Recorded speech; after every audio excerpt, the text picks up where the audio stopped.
Hello and good morning, CTS266 Section 840 students for the Spring 2016 semester at Anne Arundel Community College. This is the CCNP Switch course, and this morning's video tutorial is going to kind of be an errata session on VTP version 3 and some of the outstanding tasks that I kind of realized after the fact I wanted to provide a little more coverage for. So in this session, which is going to be pretty short, we're going to talk about the VLAN internal allocation policy ascending, a line that you see in the switches and what that's for and where to look to see how those internal VLANs are being allocated. We're also going to take another look. I did quite a bit of research last night on the VTP version 3 when you issue the command VTP primary VLAN when there's another primary server and you're not receiving an error. And interestingly enough, nowhere in the Cisco documentation can I find an example of where they successfully did that. In fact, I'm going to pull up Jeff Cronleg's CCIE study blog. You can see the tab is right up here at the top.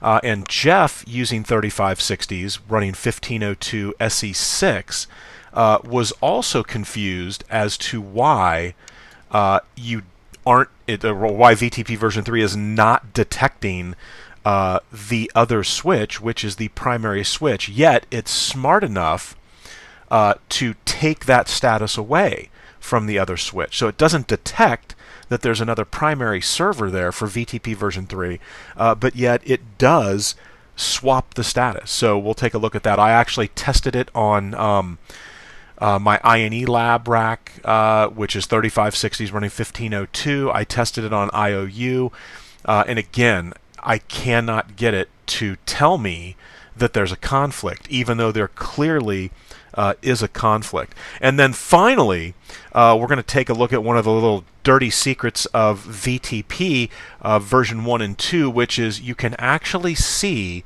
the password in plain text. And so we'll go through that.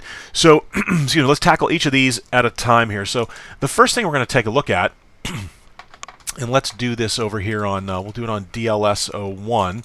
If I were to say show run, and we take a look at our running config, there's a line in here that always gathers a lot of interest from learners, and it's this VLAN internal allocation policy ascending. And so what does this mean? Internal allocation policy ascending. Well, here's what happens. Remember, we're on a multi-layer switch. So if I wanted to, I could go into global config and then say interface FA 10, and we'll go to 24. And I could say, and actually before we do that, let's go ahead and say I do show run interface FA 1024. And so again, this is one of these ports that we shut down. So let me do this here real quick. So let's say default interface FA1024. So that's just going to simply set it back to the default, which is that. So there's nothing configured, right? So if I were to say interface FA1024, and I were to say no switch port, right? So I'm going to say no switch port here. So now let's say do show run interface FA1024. So you'll notice that it went from having nothing here to having the command no switch port. And what does that command do? The no switch port command tells my multi-layer switch that I don't want this port to be a layer 2 port. I want it to be a layer 3 routed port. You'll notice that it prompts you here by dropping in this additional section of code that says no IP address to remind you that, hey, you just told me not to be a layer 2 switch port because you said no switch port. So therefore, you need to give me an IP address here. All right. So if this was going to be a layer 3 port, I could simply say IP address, and we'll just use 10.1. Well, actually, that may conflict. So we'll say 192.168.1.101, and we'll make it a /24. And it doesn't look like it's shut down. Let's use no shut anyway. So now we've added an IP address to this interface. So let's see, what does the interface look like now? Well, it simply says no switch port, and then we have the IP address listed here. So we've taken a switch port, a layer 2 port, because again, we're talking about a multi-layer switch. So by default, this is a layer 2 port. Now we're saying we want you to be a layer 3 port. Well, when we're dealing with VLANs on the switch, right, a layer 2 construct, what do we have to create in order to get layer 3 reachability to the switch in that VLAN? Exactly, we need an SVI, a switched virtual interface. And so what the SVI is it's the layer 3 representation in that VLAN, or in that layer 2 domain, and that gives us that layer 3 reachability to the switches. So on DLSW01, if I were to say show run interface VLAN 999, and actually was it 99, I think, is where we have, let's go Control A. Yeah, so this is the switch virtual interface, right? So this gives me that layer 3 reachability. Now, when I take a layer 2 port, a bridge port / switch port, and I say, no, you're no longer going to be a layer 2 port now, you're a multi-layer switch, you can do layer 3, I want you to be a layer 3 routed port. Well, there has to be something that bridges that relationship between what used to be the layer 2 port on FA1024 and what is now the layer 3 port. And so what's happening behind the scenes is exactly what we see in the, or actually include allocation, sorry. What's happening behind the scenes is exactly what is indicated or represented here. So if I were to say do show VLAN internal, I think it's usage. Yeah. So take a look at what happens here. For some reason, internally, the switch has auto-magically grabbed VLAN 1006 and assigned it to FA1024. Now, there's no coincidence that this took place right after we said no switch port and IP address 192.168.1.101. And so the internal VLAN allocation policy is what takes place when you change a layer 2 switch port into a layer 3 routed port. Because internally, the switch, which is inherently a layer 2 device, needs a construct of some kind, and this is its internal SVI to bridge that layer 2 switch port to a layer 3 routed port. And the last part here is ascending. And so what it's going to do is it's going to lock up these VLANs, and you'll notice where it started at 1006. So if I were to say do show VLAN brief, what do we see here? So we've got the VLANs we had yesterday, and then we have the normal range VLANs. You'll notice I'm stopping between 1002 and 1005. Those are considered normal range VLANs, right? So what's the first VLAN after the normal range VLANs? It's 1006. And so the policy ascending that we see in this output here says that internally the switch will make the decision to start at the first extended range VLAN, which is 1006, and it will use those VLANs in an ascending order: 1006, 1007, 1008, 1009, so forth and so on, up to 4094. And it will do that for every layer 3 interface, every routed interface that we create on the switch. All right, so if that's the case, I should be able to say, let's default it first. So default interface FA1025, right? And let's do 26, and we'll do both of these guys. So if I go into interface FA1025, and I say no switch port, and let's see, let's make sure that the command that is allocating that internal VLAN So it can be used internally by the switch as an SVI that, we actually don't even see this. So remember that. You don't even see that it's being used. Although we do see this extended range VLAN, right? So again, this is all kind of, behind the curtain, if you will. This is what's taking place sort of under the covers, is that the switch is in an ascending order for every layer 3 routed port that we configure on the switch. It's going to scoop up the next ascending order extended VLAN starting at 1006. So here we are. I'm going to say no switch port, but let's say do show VLAN internal usage. So as soon as I issued the no switch port command, that tells the switch you are no longer a layer 3 port, layer 2 port, you are a layer 3 port. So let's do that again. Interface FA1026, which we defaulted. No, well actually let's do this first. So we don't have anything for 1026. I say no switch port. And now we do. And as you can see, it's moving in an ascending order. Right? So 1006, 1007. If I were to do FA1027, it would be 1009. Now, the thing to be aware of here is that if you don't run this command, you might not see which VLANs are being used. So, let's take a look at this. What were to happen if I were to say VTP primary VLAN, and it was either 123. Okay, mismatch. I'm trying to remember what I set it to. I think it was ABC. Let's try Cisco 123. And I cannot remember the VTP password here. ABC 123. I cannot remember what I set my VTP password to.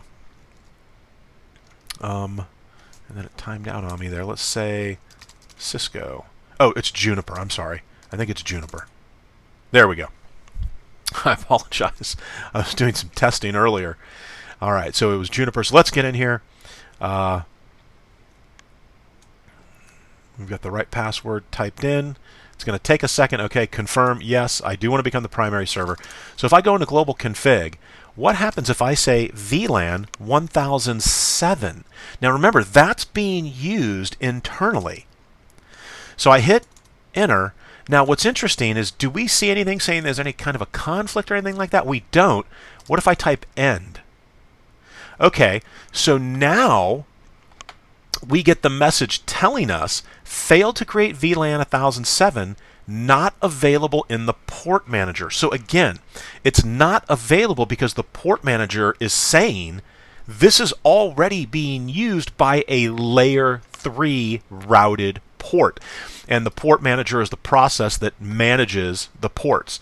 And so we get some nice syslog messages here as well. And it actually tells you straight up, port manager, that's what this is here. This message is a port manager, severity 4, extended VLAN in use, currently in use by fast Ethernet 1025. But again, by simply saying show VLAN brief, is there anything here that tells me that? So nothing tells you that. Now, on some switches, and I have seen this, I cannot for the life of me remember where I saw it, but you're probably thinking to yourself, okay, well, I don't want it to start at 1006. I don't want the policy to be ascending. I want it to be descending. In other words, I want it to start at 4094 and then count down, because I'm more likely maybe to use 1010, 1011, 1012, whatever the case may be, but you want it to start at the 4000. So I think what's really interesting here is on this version of code anyway, and we'll take a look at some 3560s running 15 code as well.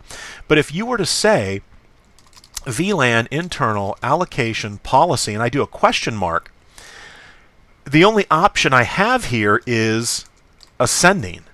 That's the only option that I have. Now, what's interesting is if I were to go to the beginning of the line and say no VLAN internal allocation policy ascending, let's see, do you think I can turn this off? Because you'll notice that the parser did not give me an error. So your expectation would be that this command actually just did what I told it to do. But if we say do show run include allocation, what we're going to see is that it doesn't remove it. So the command runs as if it's going to remove it. The parser doesn't give you an error, but then it doesn't remove it. So then my question is, if I can't remove it, why do I need a CLI option to turn it back on? Because if I can't turn it off, why give me a command to turn it back on? Because again, this is on by default on at least this is a 3750 running 12.255. So let's come over here to a 3560. We'll say show version. You can see this is running 1502 SE. And if I were to say show run include allocation, let's see what the policy is. So there it is, the VLAN internal allocation policy ascending. So show VLAN internal usage. So we don't have anything yet, right? But this is a multi-layer switch. So show IP interface brief. I'm trying to remember what the port numbers were here on this guy. So, okay, so let's go into fast Ethernet 02. So we'll go into global config, interface fast Ethernet 02, and we say no switch port. And we know that that command right there is enough, do show VLAN internal usage, to lock up the next extended range VLAN. Of course, this is the first one because it's the first routed interface that we've created. So now what if I were to exit out here and say no VLAN internal allocation policy ascending. So on the 3560 with 15 code, it still, again, gives you the impression that it's turning it off. So do show run include allocation, and yet there it is. So let's see, with 1502 code, can I do this? VLAN internal allocation policy. Oops, I don't want ascending. I want to see if they give us the descending option.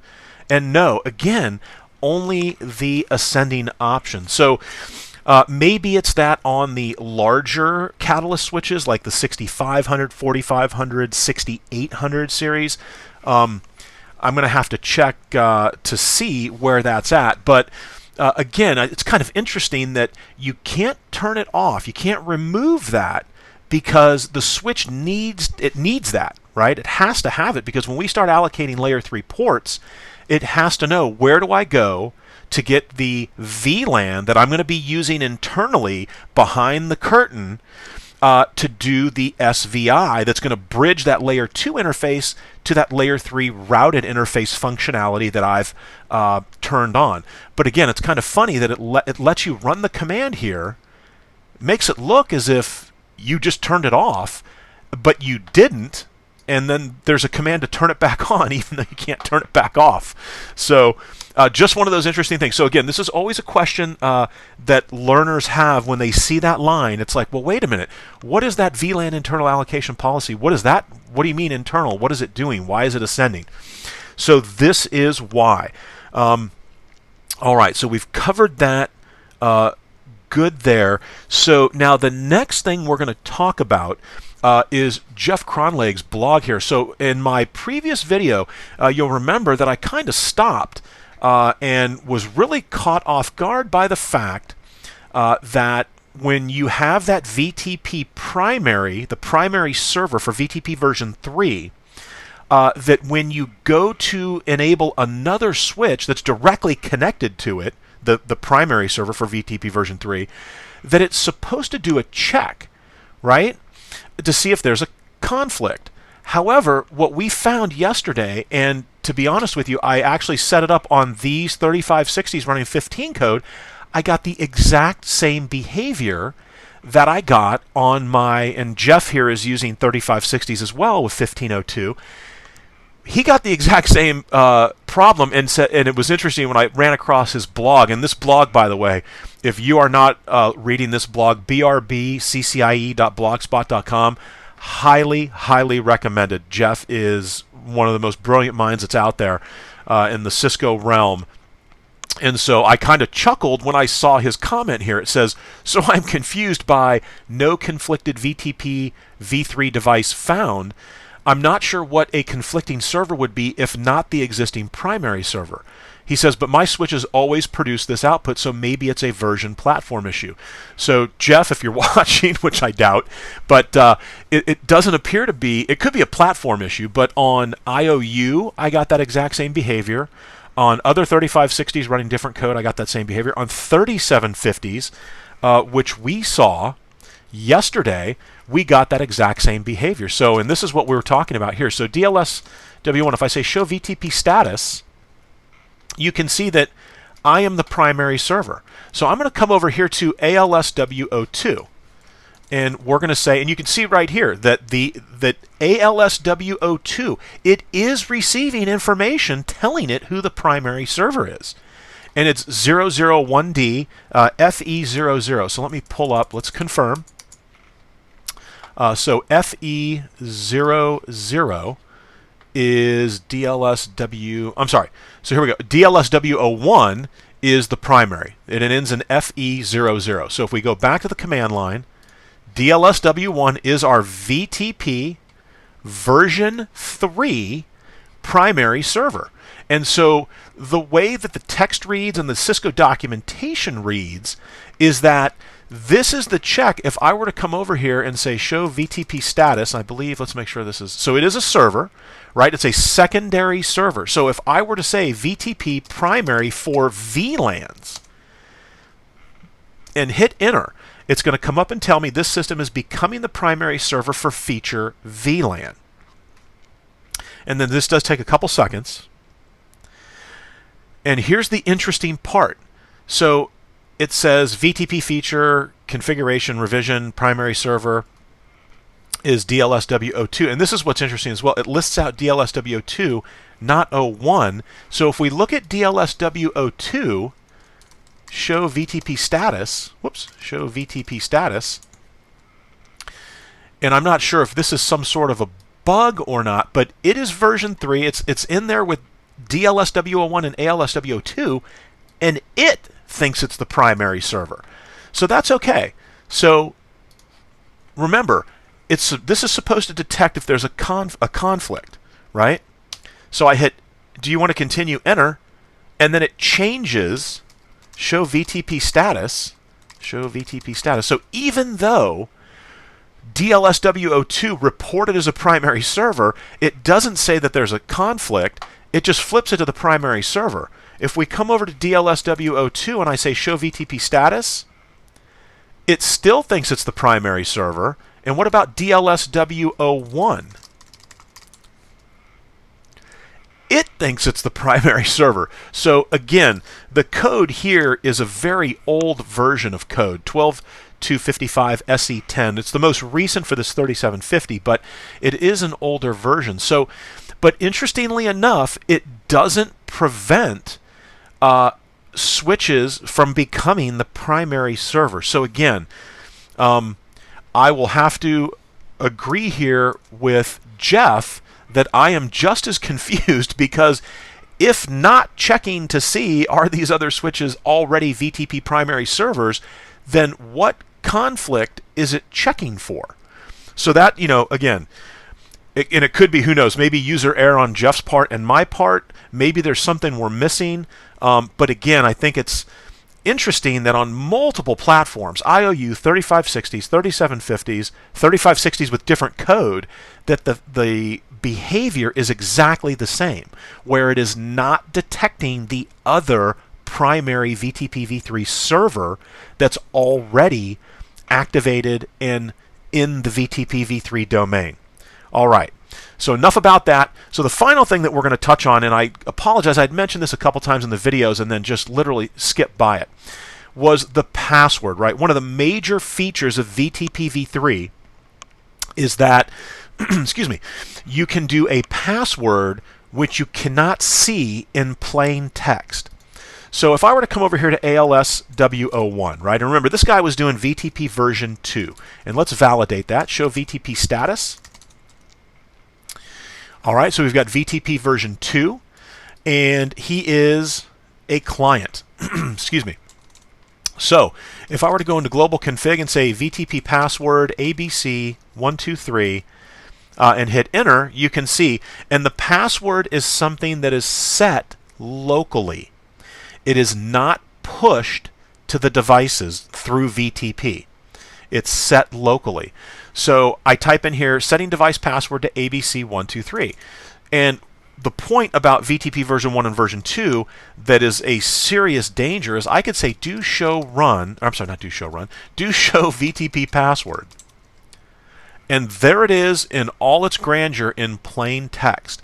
So what if I were to say, let's see, service password encryption, right? So I'm going to enable service password encryption, right? Which if you had passwords on your VTY lines or your console lines, then those, and then your user passwords as well, that those would become encrypted. And actually, real quickly here, we'll just throw it out to make sure that it's, so if I were to say username, Travis, password 12345, privilege, and actually I think it's backwards, so let's leave it at that. So if I say do show run and include username, you can see my passwords in plain text. But as soon as I say password or service password encryption, service password encryption, and I hit enter, when I issue that command, and you can see that we're going to get a VTP user notification checksum mismatch. That's okay because we're just looking at this individual switch here. What you'll see is that now my password has been encrypted, albeit this is a type 7 encryption, and I will literally copy this, and some of you may have seen me do this before. It is very simple to hack these type 7 passwords. But the point here is what happens now when I say do show VTP password. It's not encrypted, right? So the password is still in plain text.